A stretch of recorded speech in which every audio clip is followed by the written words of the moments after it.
رمضان.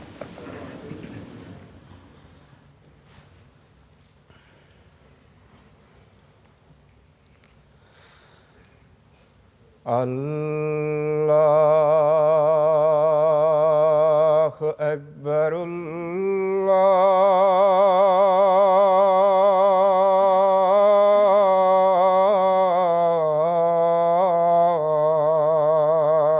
اکبر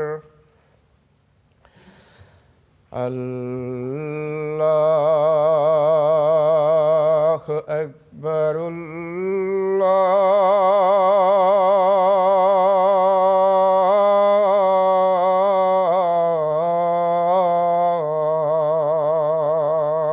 اکبر أشهد أن لا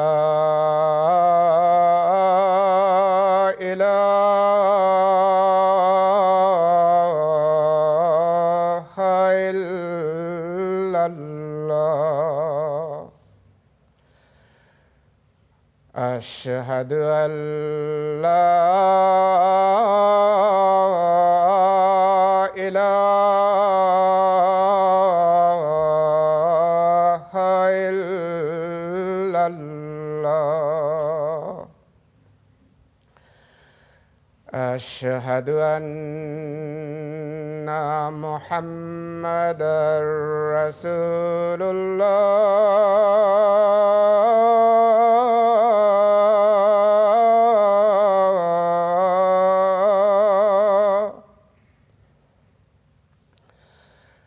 أشهد أن محمدًا رسول الله حي على الصلاة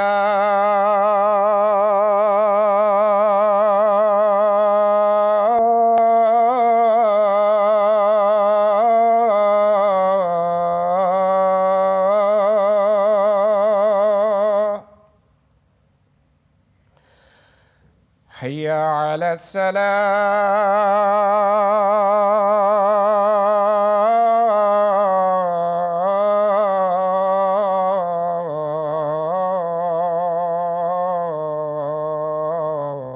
الصلاة حي على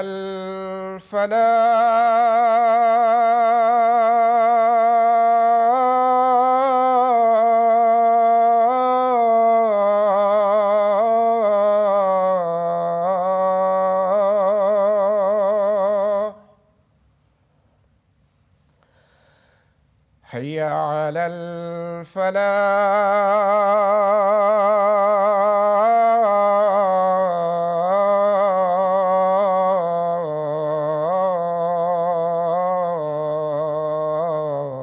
الفلاح الله أكبر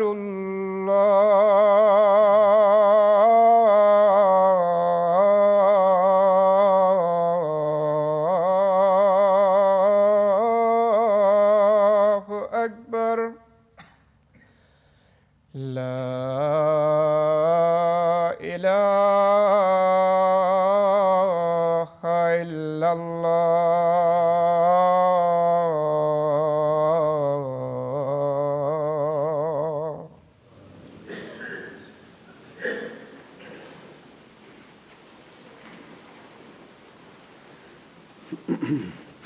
السلام علیکم ورحمۃ اللہ.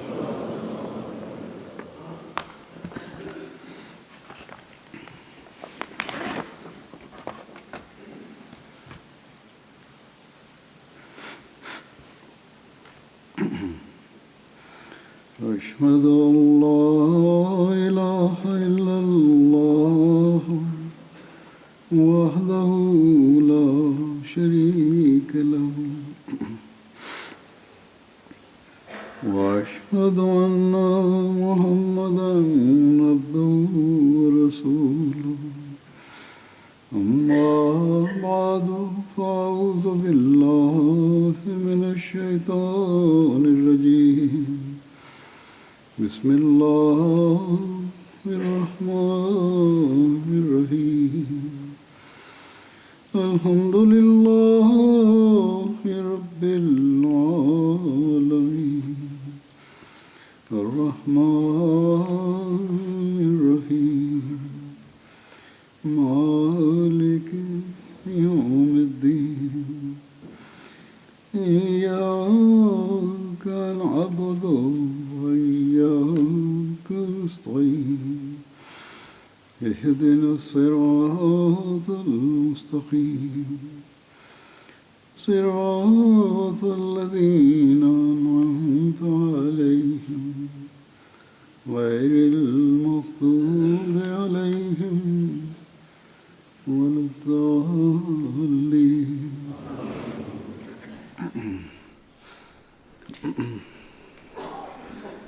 گزشتہ خطبے میں حضرت زید بن حارثہ کے حوالے سے باتیں کر رہا تھا، اور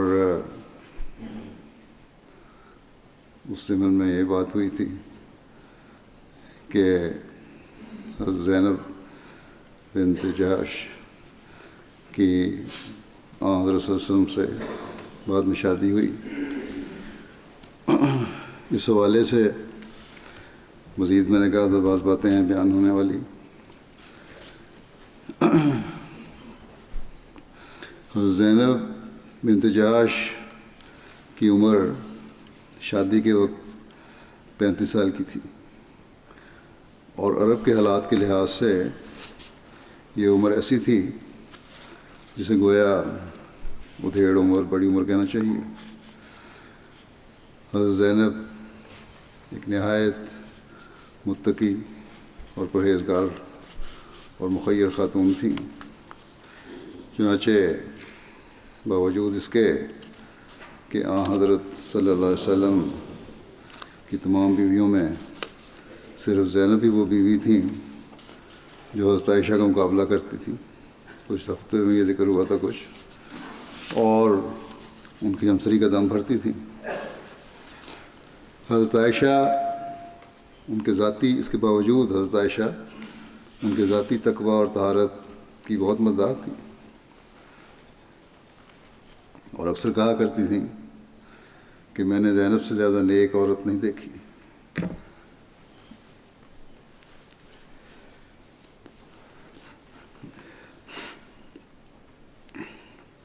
اور یہ کہ وہ بہت متقی، بہت راست کو، بہت صلہ رحمی کرنے والی، بہت صدقہ و خیرات کرنے والی، اور نیکی اور تقرب الہی کے اعمال میں نہایت سرگرم تھی. بس اتنی بات تھی کہ ان کی طبیعت ذرا تیز تھی، مگر تیزی کے بعد وہ جلد ہی خود آدم ہو جایا کرتی تھی. صدقہ اور خیرات میں تو ان کا یہ مرتبہ تھا کہ حضرت عائشہ روایت کرتی ہیں کہ ایک دفعہ حضرت صلی اللہ علیہ وسلم نے ہم سے فرمایا کہ اسرا و کنہ لحاقم بھی اطوال و کنہ یدا، یعنی تم میں سے جو سب سے زیادہ لمبے ہاتھوں والی ہے وہ میری وفات کے بعد سب سے پہلے فوت ہو کر میرے پاس پہنچے گی. حضرت عائشہ کہتی ہیں کہ ہم نے اس سے ظاہری ہاتھ سمجھے اور اپنے ہاتھ ناپا کرتی تھی، لیکن جب حضرت صلی اللہ علیہ وسلم کے بعد سب سے پہلے زینب بنت جحش کا انتقال ہوا تو تب جا کر ہم پر یہ راز کھلا کہ ہاتھ سے مراد صدقہ و خیرات کا ہاتھ تھا، نہ کہ ظاہری ہاتھ. حضرت مرزا بشیر احمد صاحب مزید لکھتے ہیں کہ جیسا کہ اندیشہ کیا جاتا تھا کہ حضرت زینب کی شادی پر منافقین مدینہ کی طرف سے بہت اعتراضات ہوئے، اور انہوں نے برملا طور پر طعن کیے کہ محمد صلی اللہ علیہ وسلم نے اپنے بیٹے کی متعلقہ سے شادی کر کے گویا اپنی بہو کو اپنے اوپر حلال کر لیا. لیکن جب اس شادی کی غرض ہی عرب کی اس جاہلانہ رسم کو مٹانا تھا تو پھر ان تانوں کا سننا بھی ضروری تھا۔ اس جگہ یہ ذکر بھی ضروری ہے کہ ابن سعد اور طبری وغیرہ نے حضرت زینب بنت جحش کی شادی کے متعلق ایک سراسر غلط اور بے بنیاد روایت نقل کی ہے، اور چونکہ اس سے حضرت صلی اللہ علیہ وسلم کی ذات والا صفات کے خلاف اعتراض کا موقع ملتا ہے، اس لیے بعض مسیحی مورخین نے اس روایت کو نہایت ناگوار صورت دے کر اپنی کتابوں کی زینت بنایا ہے۔ روایت یہ ہے کہ جب حضرت صلی اللہ علیہ وسلم نے زینب بنت جحش کی شادی زید کے ساتھ کر دی تو اس کے بعد آپ کسی موقع پر زید کی تلاش میں ان کے مکان پہ تشریف لے گئے۔ اس وقت اتفاق سے زید بن حارثہ اپنے مکان پر نہیں تھے، چنانچہ جب حضرت صلی اللہ علیہ وسلم نے دروازے سے باہر کھڑے ہو کر زید کو آواز دی تو زینب نے اندر سے جواب دیا کہ وہ مکان پر نہیں ہیں، اور ساتھ ہی حضرت صلی اللہ علیہ وسلم کی آواز پہچان کر وہ لپک کر اٹھیں اور عرض کیا کہ یا رسول اللہ، میرے ماں باپ آپ پر قربان ہوں، آپ اندر تشریف لے آئیں۔ لیکن حضرت صلی اللہ علیہ وسلم نے انکار فرمایا اور واپس لوٹنے لگے۔ اب یہ راوی اس طرح کی روایت آگے لکھتے ہیں کہ مگر چونکہ حضرت زینب گھبرا کر ایسی حالت میں اٹھ کھڑی ہوئی تھیں کہ ان کے بدن پر اوڑھنی نہیں تھی اور مکان کا دروازہ کھلا تھا، حضرت صلی اللہ علیہ وسلم کی نظر ان پر پڑ گئی اور آپ نعوذ باللہ ان کی خوبصورتی سے متاثر ہو کر یہ الفاظ گنگناتے ہوئے واپس لوٹ گئے کہ سبحان اللہ العظیم، سبحان اللہ مصرف القلوب، کہ پاک ہے وہ اللہ جو سب سے بڑائی والا ہے، اور پاک ہے وہ اللہ جس کے ہاتھ میں لوگوں کے دل ہیں، جدھر چاہتا ہے انہیں پھیر دیتا ہے۔ جب زید بن حارثہ واپس آئے تو زینب نے ان سے حضرت صلی اللہ علیہ وسلم کے تشریف لانے کا قصہ بیان کیا، اور زید کے دریافت کرنے پر کہ آپ صلی اللہ علیہ وسلم کیا فرماتے تھے، انہوں نے آپ کے یہ الفاظ بیان کیے، حضرت زینب نے حضرت صلی اللہ علیہ وسلم کے یہ الفاظ بیان کیے اور کہا میں نے تو عرض کیا تھا کہ آپ اندر تشریف لے آئیں، مگر آپ نے انکار فرمایا اور واپس تشریف لے گئے۔ یہ سن کر زید حضرت صلی اللہ علیہ وسلم کی خدمت میں گئے اور کہا یا رسول اللہ، شاید آپ کو زینب پسند آ گئی ہے، اگر آپ پسند فرمائیں تو میں اسے طلاق دے دیتا ہوں اور پھر آپ اس کے ساتھ شادی فرما لیں۔ آپ نے فرمایا زید، خدا کا تقویٰ کرو اور زینب کو طلاق نہ دو، مگر پھر آگے روایت لکھنے والے اس طرح لکھتے ہیں کہ اس کے بعد زید نے زینب کو طلاق دے دی۔ یہ وہ روایت ہے جو ابن سعد اور طبری وغیرہ نے اس موقع پر بیان کی ہے، اور گو اس روایت کی ایسی تشریح کی جا سکتی ہے جو چندہ قابل اعتراض نہیں، بالکل قابل اعتراض نہیں ہوگی، مگر حقیقت یہ ہے کہ یہ قصہ سرتا پا محض غلط اور جھوٹ ہے، اور روایت و درایت ہر طرح سے اس کا جھوٹا ہونا ظاہر ہے۔ روایتاً تو اس قدر جاننا کافی ہے کہ اس قصے کے راویوں میں زیادہ تر واقدی اور عبداللہ بن عامر اسلمی کا واسطہ آتا ہے، اور یہ دونوں شخص محققین کے نزدیک بالکل ضعیف اور ناقابل اعتماد ہیں، حتیٰ کہ واقدی تو اپنی کذب بیانی اور دروغ بانی میں ایسی شہرت رکھتا ہے کہ غالباً مسلمان کہلانے والے راویوں میں اس کی کوئی نظیر نہیں ملتی، اور اس کے مقابلے میں وہ روایت جو مرزا بشیر احمد صاحب لکھتے ہیں کہ ہم نے اختیار کی ہے، جس میں زید کا حضرت صلی اللہ علیہ وسلم کی خدمت میں حاضر ہو کر زینب کی بدسلوکی کی شکایت کرنا بیان کیا گیا تھا، وہ پچھلے خطبے میں بیان ہوئی تھی، اور اس کے مقابلے میں حضرت صلی اللہ علیہ وسلم کا یہ فرمان بیان کیا گیا تھا کہ تم خدا کا تقوی اختیار کرو اور طلاق نہ دو. یہ روایت جو ہے وہ بخاری کی روایت ہے، جو دوست اور دشمن کے نزدیک قرآن شریف کے بعد اسلامی تاریخ کا صحیح ترین ریکارڈ سمجھی جاتی ہے، اور جس کے خلاف کبھی کسی حرف گیر کو انگلی اٹھانے کی ضرورت نہیں ہوئی. بس اصول روایت کی روح سے دونوں روایتوں کی قدر و قیمت ظاہر ہے. اسی طرح عقلاً بھی غور کیا جاوے تو ابن سعد وغیرہ کی روایت کے غلط ہونے میں کوئی شک نہیں رہتا، کیونکہ جب یہ بات مسلم ہے کہ زینب آن حضرت صلی اللہ علیہ وسلم کی پھوپھی زاد بہن تھیں، حتیٰ کہ آپ ہی نے ان کے ولی بن کر زید بن حارثہ سے ان کی شادی کی تھی،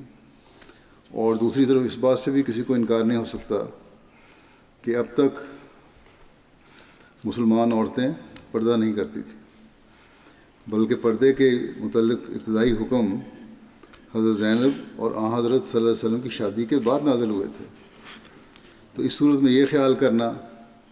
کہ زینب کو آپ صلی اللہ علیہ وسلم نے پہلے کبھی نہیں دیکھا تھا، صرف اس وقت اتفاقی نظر پڑ گئی اور آپ ان پر فریفتہ ہو گئے، ایک صریح اور بدیہی بطلان اور جھوٹ ہے، اور اس سے زیادہ اس کی کوئی حیثیت نہیں. یقیناً اس سے پہلے آپ صلی اللہ علیہ وسلم نے ہزاروں دفعہ زینب کو دیکھا ہوگا، اور ان کے جسم کا حسن و قبا جو کچھ بھی تھا آپ پر عیاں تھا، اور گو اوڑھنی کے ساتھ دیکھا اور اوڑھنی کے بغیر دیکھنا کوئی فرق نہیں رکھتا. لیکن جب رشتہ اس قدر قریب تھا اور پردے کی رسم بھی اور حکم بھی نہیں اسے شروع ہوا تھا، اور ہر وقت کی میل ملاقات تھی، تو اغلب یہی ہے کہ آپ کو کئی دفعہ انہیں بغیر اوڑھنی کے دیکھنے کا بھی اتفاق ہوا ہوگا. اور زینب کا آپ کو اندر تشریف لانے کے لیے عرض کرنا ظاہر کرتا ہے کہ اس وقت ان کے بدن پر اتنے کپڑے ضرور تھے کہ وہ آن حضرت صلی اللہ علیہ وسلم کے سامنے ہونے کے لیے تیار تھیں. بس جس جہت سے بھی دیکھا جائے یہ قصہ ایک محض جھوٹا اور بناوٹی قصہ قرار پڑتا ہے، جس کے اندر کچھ بھی حقیقت نہیں. اور اگر ان دلائل کے ساتھ آن حضرت صلی اللہ علیہ وسلم کی اس کامل درجہ مقدس اور زاہدانہ زندگی کو بھی مدنظر رکھا جائے، جو آپ کی ہر حرکت و سکون سے واضح اور عیاں تھی، تو پھر تو اس واحیات اور فضول روایت کا کچھ بھی باقی نہیں رہتا. اور یہی وجہ ہے کہ محققین نے اس قصے کو قطعی طور پر جھوٹا اور بناوٹی قرار دیا. مثلاً علامہ ابن حجر نے فتح الباری میں، علامہ ابن کثیر نے اپنی تفسیر میں، علامہ زرقانی نے شرح مواہب میں وضاحت کے ساتھ اس روایت کو سراسر جھوٹا قرار دے کر اس کے ذکر تک کو صداقت کی حد تک سمجھا ہے. اور یہی حال دوسرے محققین کا ہے. اور محققین پر ہی بس نہیں، بلکہ ہر شخص جسے تعصب نے اندھا نہیں کر رکھا، وہ اس بیان کو جو حضرت مرزا بشیر احمد صاحب نے بھی لکھا ہے کہ ہم نے قرآن شریف اور احادیث کی بنا پر مرتب کر کے پیش کیا ہے، اس لچر اور ناقابل التفات قصے پر ترجیح دے گا جسے بعض منافقین نے اپنے پاس سے گھڑ کر روایت کیا ہے، اور مسلمان مورخین نے جن کا کام صرف ہر قسم کی روایات کو جمع کرنا تھا، اسے بغیر کسی تحقیق کے اپنی تاریخ میں جگہ دے دی. اور پھر بعض غیر مسلم مورخین نے مذہبی تعصب سے اندھے ہو کر اسے اپنی کتاب کی زینت بنایا. اس بناوٹی قصے کے ضمن میں یہ بات بھی یاد رکھنی چاہیے، مرزا بشیر احمد صاحب نے یہ اپنی سیرت خاتم النبیین میں لکھا ہے کہ یہ زمانہ اسلامی تاریخ کا وہ زمانہ تھا جبکہ منافقین مدینہ اپنے پورے زور میں تھے، اور عبداللہ بن ابی بن سلول کی سرکردگی میں ان کی طرف سے ایک باقاعدہ سازش اسلام اور بانی اسلام کو بدنام کرنے کے لیے کی جا رہی تھی. اور ان کا یہ طریق تھا کہ جھوٹے اور بناوٹی قصے گھڑ گھڑ کر خفیہ خفیہ پھیلاتے رہتے تھے، یا اصل بات تو کچھ ہوتی تھی اور وہ اسے کچھ کا کچھ رنگ دے کر اور اس کے ساتھ 100 قسم کے جھوٹ شامل کر کے اس کی درپردہ اشاعت شروع کر دیتے تھے۔ چنانچہ قرآن شریف کی سورہ احزاب میں جس جگہ حضرت زینب کی شادی کا ذکر ہے، اس کے ساتھ ساتھ منافقین مدینہ کا بھی خاص طور پر ذکر کیا گیا ہے، اور ان کی شرارتوں کی طرف اشارہ کر کے اللہ تعالیٰ فرماتا ہے لَإِن لَّمْ يَنْتَهِ الْمُنَافِقُونَ وَالَّذِينَ فِي قُلُوبِهِم مَّرَضٌ وَالْمُرْجِفُونَ فِي الْمَدِينَةِ لَنُغْرِيَنَّكَ بِهِمْ ثُمَّ لَا يُجَاوِرُونَكَ فِيهَا إِلَّا قَلِيلًا۔ یعنی اگر منافق لوگ اور وہ لوگ جن کے دلوں میں بیماری ہے اور مدینہ میں جھوٹی اور فتنہ انگیز خبروں کی اشاعت کرنے والے لوگ اپنی ان کارروائیوں سے باز نہ آئے تو پھر اے نبی ہم تمہیں ان کے خلاف ہاتھ اٹھانے کی اجازت دیں گے، اور پھر یہ لوگ مدینہ میں نہیں ٹھہر سکیں گے مگر تھوڑا۔ اس آیت میں صریح طور پر اس قصے کے جھوٹا ہونے کی طرف اصولی اشارہ کیا گیا ہے۔ پھر جیسا کہ آگے چل کے پھر ذکر آتا ہے، اسی زمانے کے قریب قریب حضرت عائشہ کے خلاف بہتان لگائے جانے کا بھی خطرناک واقعہ پیش آیا، اور عبداللہ بن ابی اور اس کے بددیانت ساتھیوں نے اس افتراء کا اس قدر چرچا کیا اور ایسے ایسے رنگ دے کر اس کی اشاعت کی کہ مسلمانوں پر ان کا عرصہ عافیت تنگ ہو گیا، اور بعض کمزور طبیعت اور ناواقف مسلمان بھی ان کے اس گندے پروپیگنڈے کا شکار ہو گئے۔ الغرض یہ زمانہ منافقوں کے خاص طور کا زمانہ تھا، اور ان کا سب سے زیادہ دل پسند حربہ یہ تھا کہ جھوٹی اور گندی خبریں اڑا اڑا کر حضرت صلی اللہ علیہ وسلم اور آپ کے متعلقین کو بدنام کریں، اور یہ خبریں ایسی ہوشیاری کے ساتھ پھیلائی جاتی تھیں کہ بعض اوقات حضرت صلی اللہ علیہ وسلم اور آپ کے اکابر صحابہ کو تفصیلی علم نہ ہونے کی وجہ سے ان کی تردید کا موقع بھی نہیں ملتا تھا، اور اندر ہی اندر ان کا زہر پھیلتا جاتا تھا۔ ایسی صورتوں میں بعض بات میں آنے والے مسلمان جو زیادہ تحقیق اور تدقیق کے عادی نہیں تھے، انہیں سچا سمجھ کر ان کی روایت شروع کر دیتے تھے، اور اس طرح یہ روایتیں واقدی وغیرہ کے قسم کے مسلمان جو تھے ان کے مجموعے جو تھے ان میں یہ راپ آ گئیں۔ مگر جیسا کہ بیان کیا جا چکا ہے، صحیح احادیث میں ان کا نام و نشان تک نہیں پایا جاتا، اور نام محققین نے انہیں قبول کیا ہے۔ حضرت زینب بنت جہش کے قصے میں سر ولیم میور نے، جن سے یقیناً ایک بہتر ذہنیت کی امید کی جاتی تھی، واقعی کی غلط اور بناوٹی روایت کو قبول کرنے کے علاوہ اس موقع پر یہ دل آزار تان بھی کیا ہے کہ گویا بڑھتی ہوئی عمر کے ساتھ ساتھ وہ معترض تھا،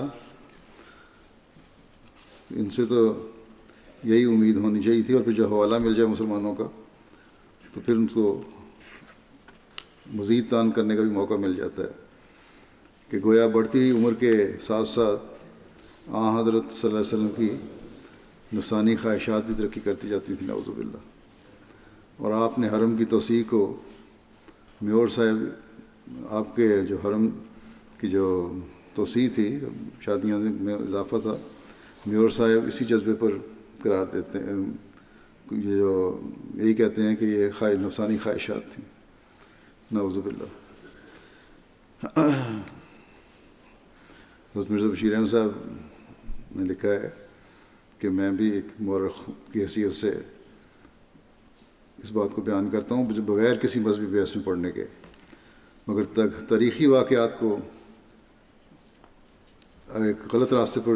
جب ڈالا جاتا ہے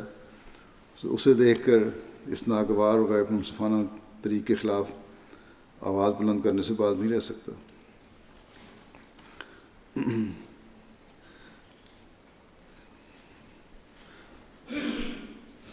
بس علاوہ مذہبی جذبات کے اور پھر حضرت صلی اللہ علیہ وسلم کے تقدس کے سوال کے،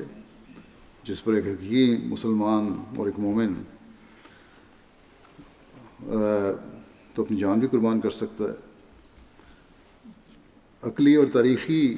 حقائق جو ہیں وہ بھی اس بےہودہ بات کی نفی کرتے ہیں۔ حضرت مرزا بشیر احمد صاحب لکھتے ہیں کہ بے شک یہ ایک تاریخی حقیقت ہے کہ حضرت صلی اللہ علیہ وسلم نے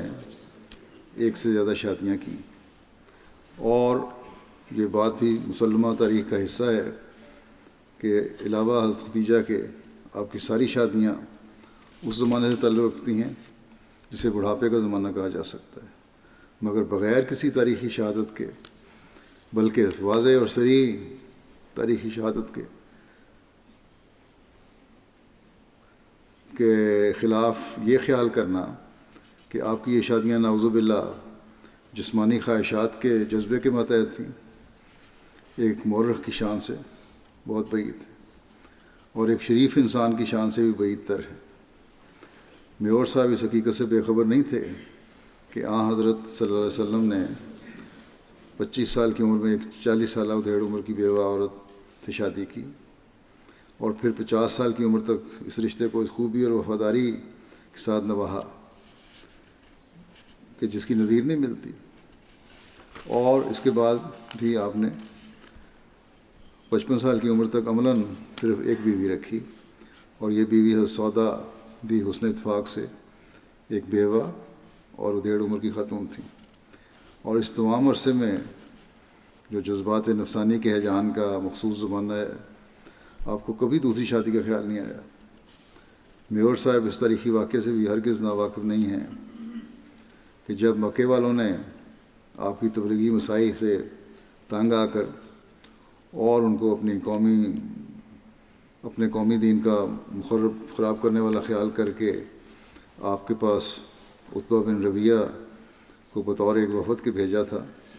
اور آپ سے بڑی پرزور استدعا کی تھی، درخواست کی تھی کہ آپ اپنی کوششوں سے رک جائیں، اور دولت اور ریاست کی تمنا دینے کے علاوہ ایک یہ درخواست بھی پیش کی کہ اگر آپ کسی اچھی لڑکی کے ساتھ شادی کر کے ہم سے خوش ہو سکتے ہیں اور ہمارے دین کو برا بھلا کہنے اور اس نئے دین کی تبلیغ سے باز رہ سکتے ہیں، تو آپ جس لڑکی کو پسند کریں ہم آپ کے ساتھ شادی کیے دیتے ہیں۔ اس وقت آپ کی عمر بھی کوئی ایسی زیادہ نہیں تھی، پھر جسمانی طاقت بھی بعد کے زمانے کی نسبت یقیناً بہتر حالت میں تھی، مگر جو جواب آپ صلی اللہ علیہ وسلم نے رؤسائے مکہ کے اس نمائندے کو دیا وہ بھی تاریخ کا ایک کھلا ہوا ورق ہے، جس کے دہرانے کی حضرت مرزا بشیر احمد صاحب لکھتے ہیں کہ ضرورت نہیں ہے، اور یہ تاریخی واقعہ بھی میور صاحب کی نظر سے اوجھل نہیں تھا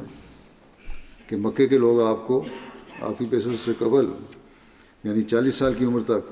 ایک بہترین اخلاق والا انسان سمجھتے تھے، مگر باوجود اس سب شہادتوں کے میور صاحب کا یہ لکھنا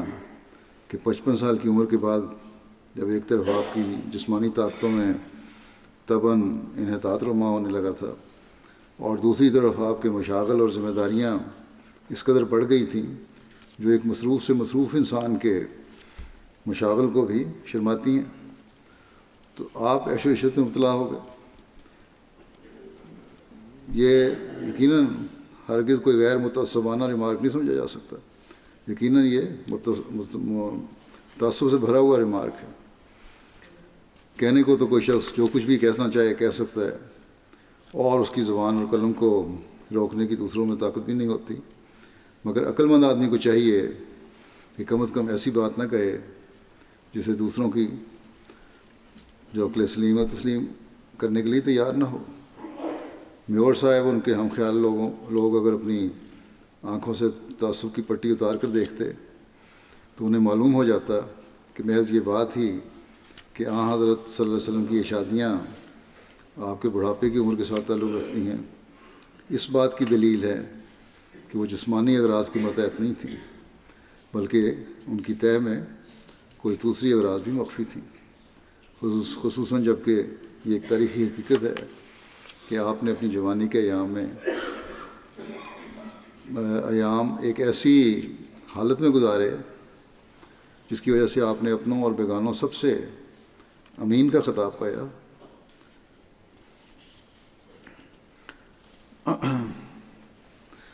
حضرت مرزا بشیر احمد صاحب لکھتے ہیں، اور ہر پڑھنے والے کو، تاریخ جاننے والے کو یقیناً یہی جذبات ہوتے ہیں کہ اس بات کے مطالعے سے کہ مجھے ایک روحانی سرور حاصل ہوتا ہے کہ آپ کی عمر کے جس زمانے میں آپ کی شادیاں ہوئیں وہ زمانہ ہے جب کہ آپ پر آپ کے فرائض نبوت کا سب سے زیادہ بار تھا، اور اپنی لاتعداد اور بھاری ذمہ داریوں کی ادائیگی میں آپ بالکل محو ہو رہے تھے، اور ہر انصاف پسند شریف انسان کے نزدیک محض یہ ایک منظر ہی اس بات کی ایک دلیل ہے کہ آپ کی یہ شادیاں آپ کے فرائض نبوت کا حصہ تھیں، جو آپ نے اپنی خانگی خوشی کو برباد کرتے ہوئے تبلیغ و تربیت کی اغراض کے متحد کی تھیں۔ ایک برا آدمی دوسرے کے افعال میں بری نیت تلاش کرتا ہے، اور اپنی گندی حالت کی وجہ سے بسا اوقات دوسرے کی نیک نیت کو سمجھ بھی نہیں سکتا، مگر ایک شریف انسان اس بات کو جانتا اور سمجھتا ہے کہ بسا اوقات ایک ہی فعل ہوتا ہے جسے ایک گندا آدمی بری نیت سے کرتا ہے، مگر اسی کو ایک نیک آدمی نیک اور پاک نیت سے کر سکتا ہے اور کرتا ہے۔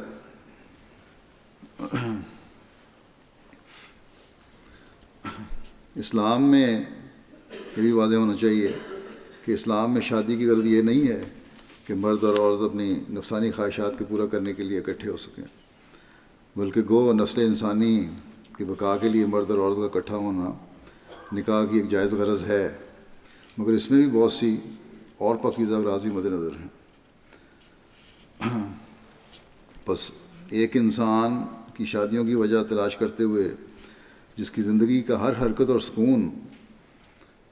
اس کی بے نفسی اور پاکیزگی پر ایک دلیل ہے، گندے آدمیوں کی طرح گندے خیالات کی طرف مائل ہونے لگنا اس شخص کو تو ہرگز کوئی نقصان نہیں پہنچا سکتا جس کے متعلق یہ رائے لگائی جاتی ہے، مگر رائے لگانے والے دینے والے کے اپنے اندرونی کا آئینہ ضرور سمجھا جا سکتا ہے۔ بس اس سے زیادہ اعتراض کے جواب میں مرزا بشیر احمد صاحب لکھتے ہیں کہ میں کچھ نہیں کہتا کہ واللہ المستعان علی ما تصفون، واللہ المستعان علی ما تصفون، کہ اللہ ہی ہے جس سے اس بات پر مدد مانگی جا سکتی ہے جو تم بیان کرتے ہو۔ خلیفۃ مسیح ثانی نے بھی ایک نقطہ اپنا ایک نکاح کے خطبے میں بیان فرمایا تھا اس شادی اور نکاح کے حوالے سے، وہ بھی میں پڑھ دیتا ہوں۔ آپ فرماتے ہیں کہ آن حضرت صلی اللہ علیہ وسلم نے اپنی پھوپھی کی لڑکی کا نکاح زید سے کرایا۔ ہم یہ نہیں کہہ سکتے کہ رسول کریم صلی اللہ علیہ وسلم نے استخارہ نہیں کیا ہوگا، دعائیں نہیں کی ہوں گی، اللہ تعالیٰ پر اتکال نہ کیا ہوگا، توکل نہیں کیا ہوگا، یا یہ سب باتیں رسول کریم صلی اللہ علیہ وسلم نے کی ہوں گی۔ آپ نے استخارہ بھی کیا ہوگا، دعائیں بھی کی ہوں گی، مگر باوجود اس کے اللہ تعالیٰ نے آپ کی کوشش کو بارآور نہیں کیا۔ اب لکھتے ہیں کہ اصل وجہ یہ ہے، نقطہ یہ بیان فرما رہے ہیں کہ اصل وجہ یہ ہے، اس کی بات کی یہ تھی کہ اللہ تعالیٰ یہ بات لوگوں پر ظاہر کرنا چاہتا تھا کہ رسول کریم صلی اللہ علیہ وسلم کی نرینہ اولاد نہیں ہے، خواہ قانون قدرت والی اولاد ہو یا قانون ملکی والی، بچے اڈاپٹ کر لیتے ہیں، وہ ملکی قانون کے تحت اولاد تصور ہوتی ہے۔ قانون قدرت کے مطابق تو آپ کی کوئی نرینہ اولاد نہیں تھی، مگر ملکی دستور اور اس وقت کے قانون شریعت کے مطابق آپ کی اولاد موجود تھی، جیسا کہ زید تھے، لوگ انہیں ابن محمد کہا کرتے تھے۔ حضرت زینب کے نکاح کے واقعے سے خدا تعالیٰ نے یہ بتایا کہ اولاد وہی ہوتی ہے جو قانون قدرت کے مطابق ہو، یعنی جسمانی اولاد ہو۔ قانون ملکی والی اولاد حقیقی اولاد نہیں ہوتی، جو اڈاپٹ کیے ہوئے بچے ہوتے ہیں وہ بھی حقیقی اولاد نہیں ہوتی، اور نہ شریعت نے حقیقی اولاد کے لیے جو قوانین رکھے ہیں وہ دوسروں پر عائد ہوتے ہیں۔ اس بات کو قائم کرنے کے لیے واحد طریق یہی تھا کہ حضرت زید کی متعلقہ کے ساتھ رسول کریم صلی اللہ علیہ وسلم نکاح فرماتے۔ اللہ تعالیٰ نے زید اور اس کی بیوی کے تفرقہ کو دور نہ ہونے دیا۔ اللہ تعالیٰ چاہتا تو دور ہو سکتا تھا، لیکن نہیں دور ہونے دیا، باوجود اس کے کہ رسول کریم صلی اللہ علیہ وسلم نے استخارہ بھی کیا تھا، دعائیں بھی کی تھیں، اللہ تعالیٰ پر اتکال کیا تھا، کوشش کی تھی، مگر حکمت الہی یہی تھی کہ زید اپنی بیوی کو طلاق دے دیں اور وہ رسول کریم صلی اللہ علیہ وسلم کی زوجیت میں جائے، تاکہ یہ ثابت ہو کہ قانون ملکی کے لحاظ سے اولاد قانون قدرت والی اولاد کی طرح نہیں ہوتی۔ یہ بھی ایک نقطہ ہے اس جو آپ نے بیان فرمایا، اس حکمت ہے اس شادی کے پیچھے۔ آزاد شدہ غلاموں کے ساتھ برتاؤ کے بارے میں حضور صلی اللہ علیہ وسلم کا جو برتاؤ تھا اس کے بارے میں سید خاتم النبیین میں مرزا بشیر احمد صاحب لکھتے ہیں کہ حضرت صلی اللہ علیہ وسلم کا یہ طریق تھا کہ لوگوں کے پرانے خیالات کی اصلاح کی غرض سے آپ غلاموں اور آزاد شدہ غلاموں میں سے قابل لوگوں کی تعظیم و تکریم کا خیال دوسرے لوگوں کی نسبت بھی زیادہ رکھتے تھے۔ چنانچہ آپ نے بہت سے موقعوں پر اپنے آزاد کردہ غلام زید بن حارثہ اور ان کے لڑکے اسامہ بن زید کو جنگی مہموں میں امیر مقرر فرمایا، اور بڑے بڑے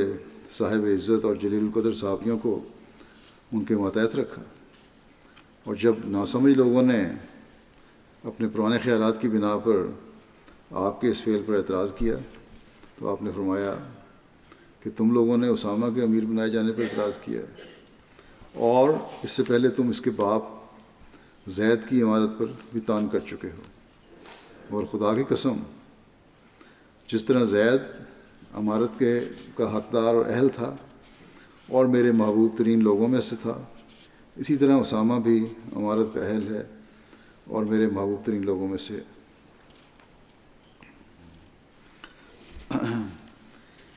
اس ارشاد نبوی پر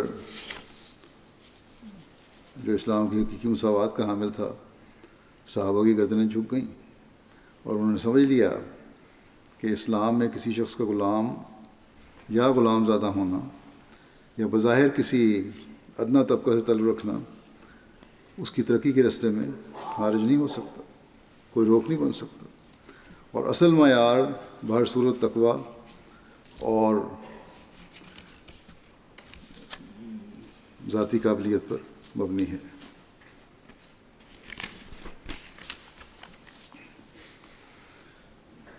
پھر اس سے بڑھ کر یہ بھی کیا ہوگا کہ آپ نے اپنی حقیقی پھوپھی کی لڑکی زینب بنت جاش کو زید بن حارثہ سے بیاہ دیا، اور عجیب کرشمہ یہ ہے کہ سارے قرآن میں اگر کسی صحابی کا نام مذکور ہے تو یہی زید بن حارثہ ہیں۔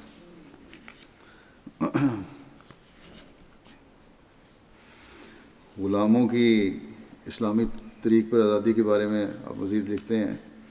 کہ اسلامی طریق پر آزاد ہونے والے لوگوں میں سے ایک بہت بڑی تعداد ایسے لوگوں کی نظر آتی ہے جو ہر قسم کے میدان میں ترقی کے اعلیٰ ترین مقام پر پہنچے اور جنہوں نے مختلف شعبوں میں مسلمانوں میں لیڈر ہونے کا مرتبہ حاصل کیا۔ صحابہ میں زید بن حارثہ ایک آزاد شدہ غلام تھے، مگر انہوں نے اتنی قابلیت پیدا کی کہ حضرت صلی اللہ علیہ وسلم نے ان کی قابلیت کی وجہ سے بہت سی اسلامی مہموں میں انہیں امیر العسکر یعنی پورے لشکر کا امیر مقرر فرمایا، اور بڑے بڑے جلیل القدر صحابی حتیٰ کہ خالد بن ولید جیسے کامیاب جرنیل بھی ان کی مدتی میں رکھے۔ حضرت زید غزوہ بدر، احد، خندق، حدیبیہ، خیبر میں حضرت صلی اللہ علیہ وسلم کے ساتھ شریک ہوئے۔ حضرت زید رسول اللہ صلی اللہ علیہ وسلم کے ماہر تیر اندازوں میں سے شمار ہوتے تھے۔ جب حضرت صلی اللہ علیہ وسلم غزوہ مریسی، یہ غزوہ بنو مستلق کا دوسرا نام ہے جو شعبان 5 ہجری میں ہوا تھا سیرت الحلبیہ کے مطابق، وہاں اس کے لیے جانے لگے تو حضرت زید کو مدینہ کا امیر مقرر فرمایا آپ نے۔ حضرت سلمہ بن اکوع بیان کرتے ہیں کہ میں نے رسول اللہ صلی اللہ علیہ وسلم کے ساتھ 7 غزوات میں شرکت کی اور 9 ایسے سرایہ میں شامل ہوا ہے، وہ جنگیں جن میں آنسم شامل نہیں ہوئے تھے لشکروں میں، جن میں رسول اللہ صلی اللہ علیہ وسلم نے ہم پر حضرت زید بن حارثہ کو امیر لشکر مقرر کیا تھا۔ حضرت عائشہ سے روایت ہے کہ آپ نے صلی اللہ علیہ وسلم نے زید بن حارثہ کو جب بھی کسی لشکر کے ساتھ روانہ فرمایا تو ہر دفعہ اس لشکر کا امیر ہی مقرر فرمایا، اور اگر حضرت زید بعد میں بھی زندہ رہتے، حضرت عائشہ کہتی ہیں، تو آپ انہیں کو امیر مقرر فرماتے۔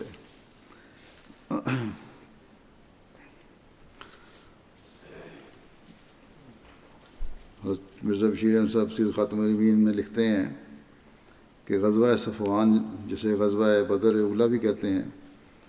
جو 2 ہجری میں جمادی الاخر جو 2 ہجری میں ہوا، اس کے بارے میں بیان کرتے کہتے ہیں کہ غزوہ عشیرہ کے بعد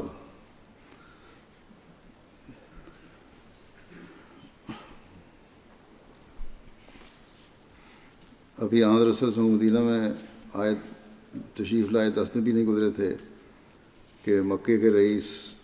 قرظ بن جابر فہری نے قریش کے ایک دستہ کے ساتھ کمال ہوشیاری سے مدینہ کی چراگاہ پر، جو شہر سے صرف 3 میل پر تھا، اچانک حملہ کیا اور مسلمانوں کے اونٹ وغیرہ لوٹ کر چلتا ہوا۔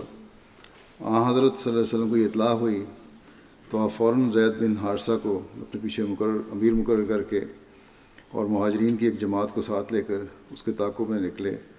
اور صفوان تک، جو بدر کے پاس ایک جگہ ہے، اس کا پیچھا کیا، مگر وہ بچ کر نکل گیا۔ اس غزوے کو غزوہ بدر اولیٰ بھی کہتے ہیں، جس کی پہلے وضاحت کی تھی۔ اور غزوہ عشیرہ جو ہے وہ، اس کے بارے میں مختصر بتا دوں کہ جب حضرت صلی اللہ علیہ وسلم کو قریش کے بد ارادوں کی خبر ملی تو آپ یہ خبر سن کے مدینہ سے نکلے اور ساحل سمندر کے پاس عشیرہ مقام تک پہنچے۔ گو قریش سے مقابلہ نہیں ہوا وہاں، لیکن وہاں قبیلہ بنو مدلج کے ساتھ بعض شرائط پر معاہدہ ہوا، آپس میں امن کا معاہدہ ہوا، اور اس کے بعد آپ مدینہ تشریف لے آئے۔ تو عشیرہ مقام تھا سمندر کے کنارے، وہاں آپ گئے تھے اس خبر سن کے کہ کافر وہاں جمع ہو رہے ہیں اور شاید فوج اکٹھی ہو رہی ہے، تو آپ نے سوچا کہ وہیں باہر نکل کے ان کا مقابلہ کیا جائے، لیکن بہرحال جنگ نہیں ہوئی، اور اس سفر کا یہ فائدہ ہوا کہ قبیلے سے آپ کا امن کا معاہدہ ہو گیا۔ غزوہ اور سریہ کے بارے میں یہ بھی وضاحت کر دوں کہ غزوہ اسے کہتے ہیں، بعضوں کو نہیں پتہ ہوگا، کہ جس مہم میں حضرت صلی اللہ علیہ وسلم شامل ہوئے، اور سریہ یا باس اسے کہتے ہیں جس میں آپ شامل نہیں ہوئے۔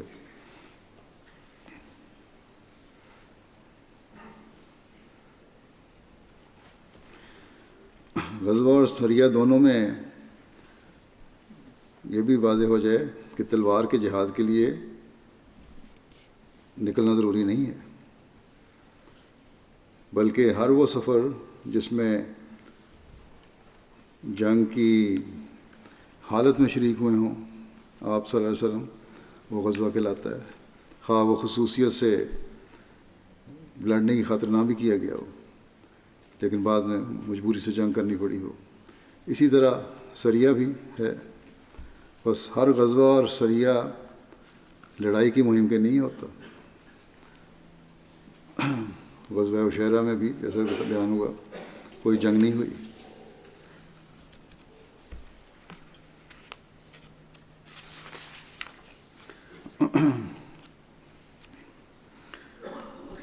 بدر سے روانہ ہوتے وقت جب جنگ بدر ختم ہو گئی تو حضرت صلی اللہ علیہ وسلم نے زید بن حارثہ کو مدینہ کی طرف روانہ فرمایا تاکہ وہ آگے آگے جا کر اہل مدینہ کو فتح کی خوشخبری پہنچا دیں۔ چنانچہ انہوں نے آپ صلی اللہ علیہ وسلم سے پہلے پہنچ کر مدینہ والوں کو فتح کی خبر پہنچائی، جس سے مدینہ کے صحابہ کو اگر ایک طرف اسلام کی عظیم الشان فتح ہونے کے لحاظ سے کمال درجہ خوشی ہوئی، تو اس لحاظ سے کسی قدر افسوس بھی ہوا کہ اس عظیم الشان جہاد کے ثواب سے وہ خود محروم رہے، اور اس خوشخبری نے اس غم کو بھی غلط کر دیا جو زید بن حارثہ کی آمد سے تھوڑی دیر قبل مسلمانان مدینہ کو عموماً اور حضرت عثمان کو خصوصاً رقیہ بنت رسول اللہ صلی اللہ علیہ وسلم کی وفات سے پہنچا تھا، جن کو حضرت صلی اللہ علیہ وسلم اپنے پیچھے بیمار چھوڑ کر غزوہ بدر کے لیے تشریف لے گئے تھے، اور جس کی وجہ سے حضرت عثمان بھی شریک غزوہ نہیں ہو سکے تھے۔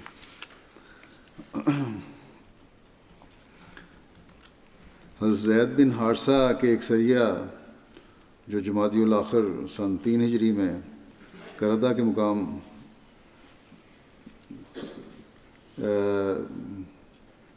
کی طرف بھیجا گیا تھا، اس کا ذکر کرتے ہوئے حضرت مرزا بشیر احمد صاحب لکھتے ہیں کہ بنو سلیم اور بنو غطفان کے حملوں سے کچھ فرصت ملی تو مسلمانوں کو ایک خطرے کے سدباب کے لیے وطن سے نکلنا پڑا۔ اب تک قریش اپنی شمالی تجارت کے لیے عموماً حجاز کے ساحلی راستے سے شام کی طرف جاتے تھے، لیکن اب انہوں نے یہ راستہ ترک کر دیا کیونکہ اس علاقے کے قبائل مسلمانوں کے حلیف بن چکے تھے اور قریش کے لیے شرارت کا موقع کم تھا، بلکہ ایسے حالات میں وہ اس ساحلی راستے کو خود اپنے لیے خطرے کا موجب سمجھتے تھے۔ بہرحال اب انہوں نے اس راستے کو ترک کر کے نجدی راستہ اختیار کر لیا جو عراق کو جاتا تھا، اور جس کے آس پاس قریش کے حلیف اور مسلمانوں کے جانی دشمن پہلے راستے میں تھے، مسلمانوں کے جن سے معاہدہ ہوا تھا وہ تھے، اور اس راستے کو جس کو اختیار کیا قریش نے وہاں ان کے اپنے معاہدے والے تھے اور وہ لوگ اور قبائل آباد تھے جو مسلمانوں کے بھی جانی دشمن تھے، جو قبائل تھے سلیم اور غطفان۔ چنانچہ جمادی الاخرہ کے مہینے میں حضرت صلی اللہ علیہ وسلم کو اطلاع موصول ہوئی کہ قریش مکہ کا ایک تجارتی قافلہ نجدی راستے سے گزرنے والا ہے۔ ظاہر ہے کہ اگر قریش کے قافلوں کا ساحلی راستے سے گزرنا مسلمانوں کے لیے موجب خطرہ تھا تو نجدی راستے سے ان کا گزرنا ویسا ہی بلکہ اس سے بڑھ کر اندیشہ ناک تھا، کیونکہ برخلاف ساحلی راستے کے اس راستے پر قریش کے حلیف آباد تھے جو قریشی کی طرح مسلمانوں کے خون کے پیاسے تھے، اور جن کے ساتھ مل کر قریش بڑی آسانی کے ساتھ مدینہ میں خفیہ چھاپہ مار سکتے تھے یا کوئی شرارت کر سکتے تھے، اور پھر قریش کو کمزور کرنے اور انہیں صلح جوئی کی طرف مائل کرنے کی غرض کے ماتحت بھی ضروری تھا کہ اس راستے پر بھی ان کے قافلوں کی روک تھام کی جاوے۔ اس لیے حضرت صلی اللہ علیہ وسلم نے اس خبر کے ملتے ہی اپنے آزاد کردہ غلام زید بن حارثہ کی سرداری میں اپنے صحابہ کا ایک دستہ روانہ فرما دیا۔ قریش کے اس تجارتی قافلے میں ابو سفیان بن حرب اور صفوان بن امیہ جیسے رؤسا بھی موجود تھے۔ زید نے نہایت چستی اور ہوشیاری سے اپنے فرض کو ادا کیا اور نجد کے مقام کردہ میں ان دشمنان اسلام کو جا پکڑا،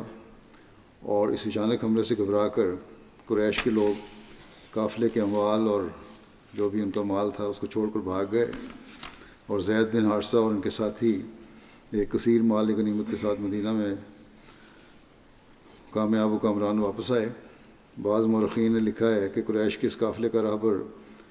ایک فرات نامی شخص تھا جو مسلمانوں کے ہاتھ قید ہوا اور مسلمان ہونے پر رہا کر دیا گیا، لیکن دوسری روایتوں سے پتہ لگتا ہے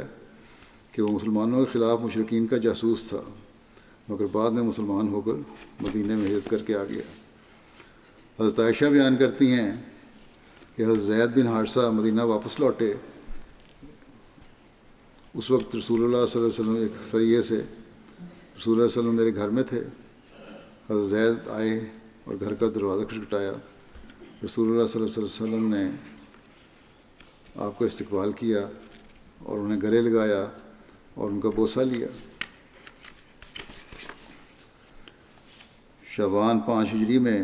جب رسول کریم صلی اللہ علیہ وسلم نے بنو مستلق کی طرف روانہ ہونے کی تحریک فرمائی تو بعض روایات کے مطابق رسول کریم صلی اللہ علیہ وسلم نے حضرت زید بن حارثہ کو مدینہ کا امیر مقرر کیا. غزوہ خندق کے دن مہاجرین کا جھنڈا بھی حضرت زید بن حارثہ کے پاس تھا. یہ ذکر شاید ابھی کچھ مزید چلے. دوسرے اب میں ذکر کروں گا، ایک افسوسناک خبر ہے، جنازہ آ گیا ہوا ہے.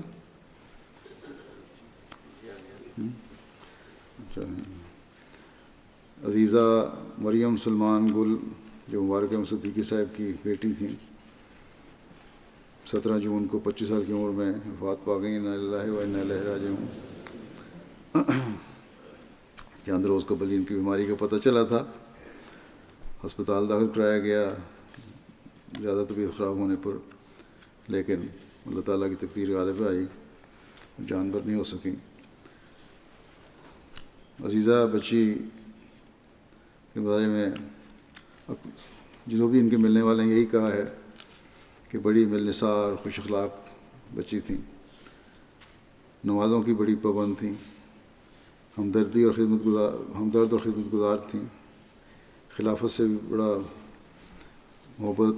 کا تعلق تھا، اور مرحومہ نے والدین اور شوہر کے علاوہ اپنی یادگار 2 بیٹیاں نایاب اور زریاب چھوڑی ہیں. نایاب 5 سال کی اور زریاب 1.5 سال کی. مریم سلمان صاحبہ کی والدہ گل مبارک صاحب کہتی ہیں کہ پچھلے 6 ہفتوں میں 3 صدمات دیکھنے پڑے ان کو. جو لکھنے والے نے لکھا ہے کہ ان کو 3 صدمات دیکھنے پڑے،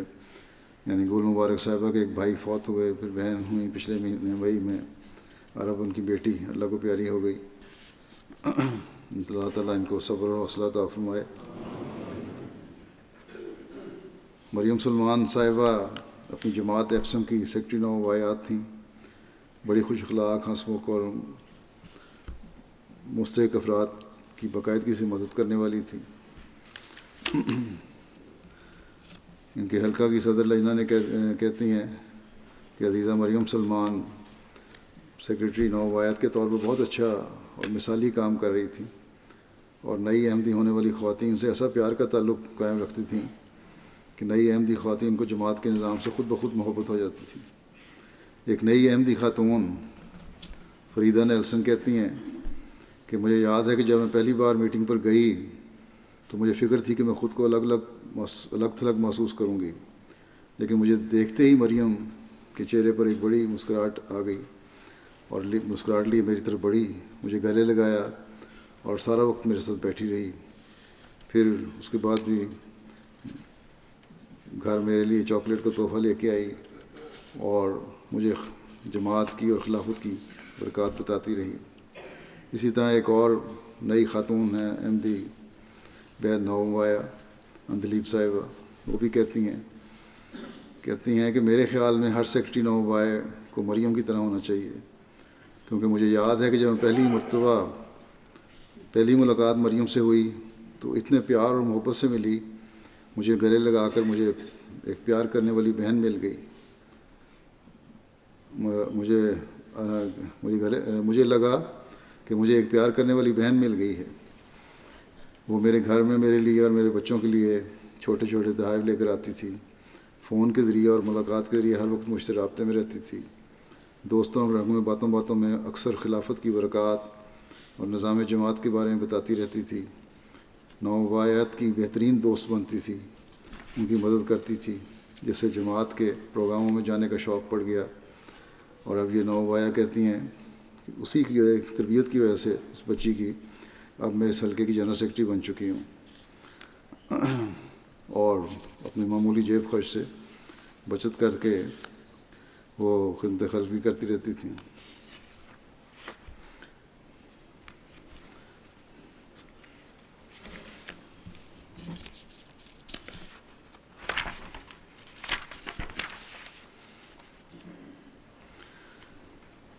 مریم کے عزیزہ مریم کے والد مبارک صدیقی صاحب لکھتے ہیں بڑی باقاعدگی سے خود بات سنتی تھی، ہر کام میں دین کو دنیا پر مقدم رکھتی تھی. وفات سے 2 دن قبل شورا کی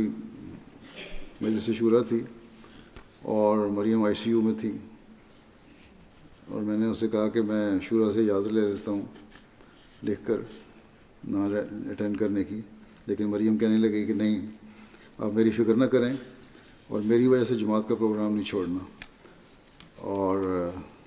شورا میں شامل ہوں، کیونکہ حضرت مسیح علیہ السلام سے ہم نے یہی عہد کیا ہوا ہے کہ دین کو دنیا پر مقدم رکھنا ہے. انگریزی میں نظمیں بھی لکھتی تھیں، اور ایک انگریزی نظم کا خلاصہ کچھ یہ ہے کہ جب بھی تم نیکی کا کوئی کام کرنا شروع کرو گے تو تمہیں بہت مشکلات آئیں گی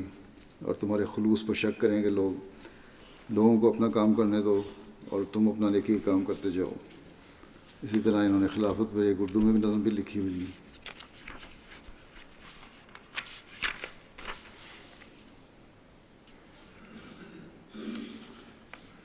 سینٹ جارجز ہسپتال لندن میں جہاں داخل تھیں وہاں ان کے لیے جو نرس تھی وہ ایک جرمن عورت تھی. وہ کہتی ہے کہ مریم سے باتیں کر کے مجھے لگتا تھا کہ میں کسی فرشتے سے مل رہی ہوں. گرمیوں میں جب زیادہ گرمی ہوتی تھی یہاں تو اپنے فریج میں پانی کی بوتلیں رکھ دیتی، پھر چھٹی والے دن باہر بچیوں کے ساتھ بیٹھ کے تو پانی لوگوں کو پلانے کے لیے اوپر لکھ دیتی تھی بغیر کسی قیمت کے مفت پانی ہے. اور انگریز بہت سارے آتے تھے اور اسٹال دیکھ کے رک جاتے تھے، چیزیں لیتے تھے. ایک انگریز عورت کا لکھا ہے انہوں نے کہ انہوں نے مریم سے پوچھا کہ یہ خیال تمہیں کیسے آیا کہ گھر کے باہر تم اس پہ چیزیں پانی اور چاکلیٹ وغیرہ رکھ کے اوپر لکھ دیتی ہو کہ مفت ہے لے جاؤ. کہنے لگیں کہ بچوں کو اسکول سے 1 ہفتہ چھٹیاں ہیں اور میں نے بچوں کی تفریح کے لیے سارا ہفتہ ایسا ہی اسٹال لگانا ہے. وہ انگریز کہنے لگے کہ میں تفریح اور سکون کے لیے بچوں کو ہزاروں پاؤنڈ خرچ کر کے دور دراز لے کے جاتی ہوں اور مجھے سکون نہیں ملتا. مجھے علم نہیں تھا کہ اصل خوشی اس طرح گھر بیٹھے حاصل ہو سکتی ہے کہ لوگوں کی خدمت کی جائے.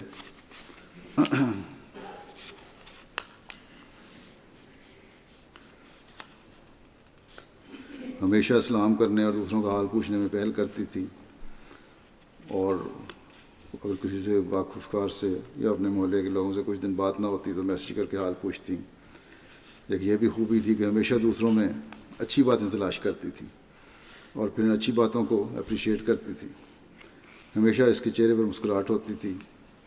اللہ تعالیٰ پر بہت توکل کرنے والی اور اللہ تعالیٰ کی نعمتوں کا بہت شکر کرنے والی بچی تھی. اللہ تعالیٰ اس پر رحم فرمائے اور مغفرت کا سلوک فرمائے. اور جس طرح اس بچی نے اپنے خدا سے امید رکھی تھی، اللہ تعالیٰ اس سے بڑھ کر اپنے پیار کی اس سے سلوک فرمائے اور اپنے پیار کی آغوش میں لے لے، اس کا درجات بلند فرماتا رہے. اور اس کی بچیوں کو بھی ہمیشہ اپنی حفاظت اور پناہ میں رکھے، اور تمام وہ دعائیں جو اس نے اپنی بچیوں کے لیے کی ہیں انہیں اللہ تعالیٰ قبول فرمائے. اس کے والدین کو بھی صبر اور حوصلہ عطا فرمائے، وہ بھی اللہ تعالیٰ کی رضا پر کامل شرح صدر سے راضی ہوں، اور اس کی بچیوں کے لیے مثالی رنگ میں پرورش کرنے والے ہوں، ان کی مدد کرنے والے ہوں. ان کے خامد کو بھی بچیوں کو ماں اور باپ دونوں کا پیار دینے والا بنائے. اللہ تعالیٰ درجات بلند فرماتا رہے. جو ابھی جمعے کے بعد انشاءاللہ عزیزہ مرحومہ بچی کا نماز جنازہ پڑھاؤں گا، سب اس میں شامل ہوں. جنازہ میں باہر جا کے پڑھاؤں گا اور آپ لوگ یہیں جو اندر ہیں وہ یہیں اندر رہیں گے.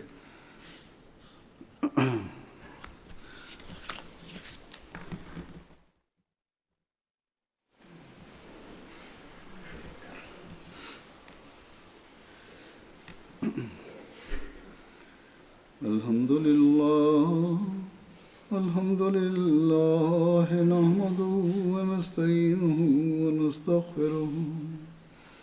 ونؤمن به ونتوكل عليه ونعوذ بالله من شرور أنفسنا ومن سيئات أعمالنا من يهده الله فلا مضل له ومن يضلل فلا هادي له ونشهد أن لا إله إلا الله ونشهد أن محمدا عبده ورسوله عباد الله رحمكم الله إن الله يأمر بالعدل والإحسان وإيتاء ذي القربى وينهى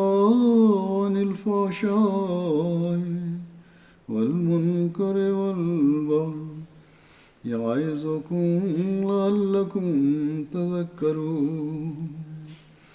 اذكروا الله يذكركم وادعوه يستجب لكم ولذكر الله أكبر